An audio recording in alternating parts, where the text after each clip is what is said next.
Mets les mains dessus. Tu vas apprendre à checker. Bonjour, je m'appelle Aurélie Castelvieille et je suis ambassadrice pour l'association Jeunes et Roses depuis 3 ans maintenant. C'est une association de patientes qui ont toutes été touchées par un cancer du sein avant 50 ans. On ne fait pas partie du dépistage organisé.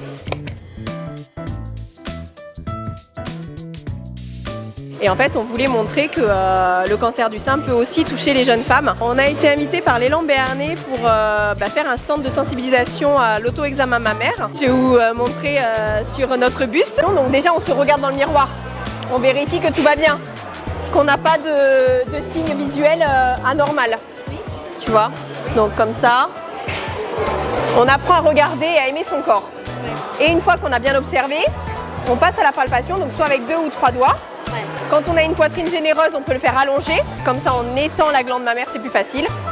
Et on le fait en pleine conscience, hein. On n'est pas en train de penser est-ce que j'ai racheté du lait ou pas.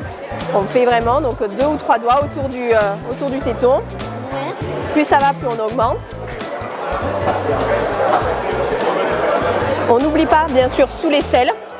Et on monte jusqu'ici, jusqu'au ganglion, voilà. Parce qu'ici on peut sentir, elle a un petit ganglion qui arrive.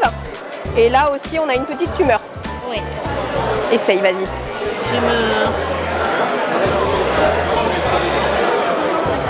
Ouais, ici, là, on a... Là. Voilà. Là. Et donc, une tumeur, ça a une forme irrégulière. Et c'est très dur et c'est bien accroché. Alors que de ce côté-là, elle a un petit kyste qui est rond et qui roule sous les doigts. Qui bouge. Voilà. Donc là, c'est probablement un kyste liquidien ou un kyste graisseux. On vérifie le mois d'après et ça se peut que ça soit parti. Alors que celle-ci, je pense qu'elle va grossir et il faut pousser, enfin voilà, il faut aller consulter un professionnel de santé. Il vaut mieux, c'est plus sûr. Voilà. On prend soin de soi.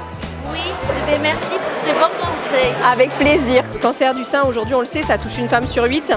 Et ça touche quand même 20% de jeunes, donc on est là pour accompagner et soutenir au mieux les jeunes patientes. C'est pas que de l'autopalpation, c'est aussi visuel et au toucher. Et on rappelle aussi que 1% des cancers touchent les hommes, donc messieurs, palpez-vous aussi. Dans notre groupe, on a une jeune femme, c'est son mari, lors d'un câlin, qui lui a trouvé une masse dans le sein et qui l'a poussé à consulter et si elle lui a sauvé la vie.